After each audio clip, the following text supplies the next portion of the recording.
প্রত্যেকটা মেয়েরাই চায় জামাইকে পছন্দ করবে, জামাই পছন্দ মতো রান্না করার জন্য, জামাইকে খুশি করতে। হ্যালো এভরিওয়ান, আসসালামু আলাইকুম। যে যেখান থেকে আমার ভিডিওটা দেখছেন সবাইকে জানাই অসংখ্য ধন্যবাদ। আশা করি সবাই ভালো আছেন, আলহামদুলিল্লাহ আমিও ভালো আছি।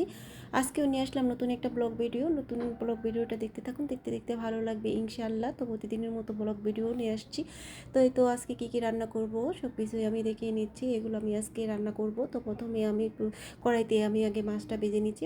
সব সময় মাছটা আগে এক চুলাতে বসিয়ে দিই ভাজার জন্য, আরেক চুলাতে আমি তরকারিটা রান্না করে নিই। তো মাছটা এক পিঠ হয়ে গেছে, এখন আমি মাছটাকে উল্টিয়ে দিচ্ছি। আর অন্যদিকে আরেক চুলায় আমি বসিয়ে দিয়েছি এখানে মূলা ভাজি করব। প্রথমে আমি তেল আর পেঁয়াজ দিয়ে ভালো করে ভেজে নিয়েছি, এরপর আদা রসুন বাটা দিয়ে কিছুক্ষণ ভেজে হলুদ মরিচের গুঁড়া তারপর ধনিয়া গুঁড়া দিয়ে ভালো করে একটু কষিয়ে নিয়েছি। এরপর চিংড়ি মাছগুলো দিয়ে এখন ভালো করে একটু কষিয়ে নেব।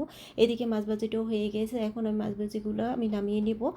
আর মূলা ভাজিটা আমি খুবই ভালো লাগে আমার কাছে। আর এই মূলাটা প্রায় এক সপ্তাহ ধরে ফ্রিজে রয়ে গেছে, খাওয়াই হচ্ছে না। তো আমি মনে করছি নষ্ট হয়ে গেছে, তো দড়ি দেখি নষ্ট হয়নি। তো ভাবলাম যে কীভাবে রান্না করা যায়। তো চিংড়ি মাছ দিয়ে খেতে আমার কাছে খুবই ভালো লাগে, আপনার ভাইয়ার অনেক পছন্দের, এই জন্য চিংড়ি মাছ দিয়ে ভাজি করে নিচ্ছি টমেটো দিয়ে।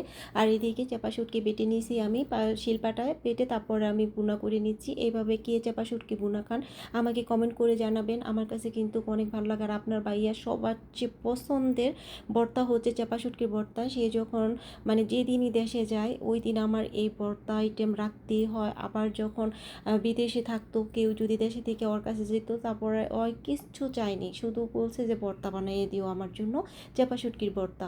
তো আমি চাপা শুটকির ভর্তা বানিয়ে দিতাম সবসময়। আর যখন আবার সে কিছু নিয়ে আসতো দেশের থেকে, তখন ও চাপা শুটকির ভর্তাটাই তার ফার্স্টে থাকতো। তো এত পছন্দ করে সে এই ভর্তাটা। তো আমার অনেক ভালো লাগে তার পছন্দ মতো রান্না করতে। তো আমি সে প্রতিদিনই চেষ্টা করি যে জামাই কি পছন্দ, ওর পছন্দ মতোই কিছু না কিছু রান্না করার। তো আমার কাছেও খুবই ভালো লাগে তার পছন্দ মতো রান্না করে তাকে যেন খাওয়াতে পারি। এদিকে কথা বলতে বলতে বাজিগুলো হয়ে গেছে, এখন আমি বসিয়ে দিয়েছি কালো বেগুনের তরকারিটা। কালো বেগুন তরকারিটা আমার কাছে খুবই ভালো লাগে, আপনার ভাইয়ার পছন্দ, কারণ আপনার ভাইয়ার পছন্দ আমার পছন্দ প্রায় সেম সেম।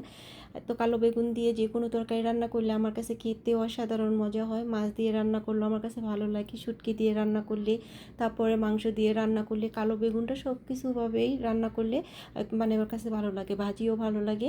তো এই তো তরকারিটা প্রায় হয়ে গেছে, এখন আমি মাছগুলো দিয়ে দিয়েছি। মাছগুলো দিয়ে আমি একটু ভালো করে নেড়ে চেড়ে নিব। নেড়ে তারপর আমি এখানে আবার দিয়ে দিব কিছু ধনেপাতা কুচি। ধনেপাতা কুচিটা দিয়ে দিব। আর সব তরকারির মধ্যে আমি ধনিয়া পাতা কুচি দিই, আমার কাছে ভালো লাগে ধনিয়া পাতা।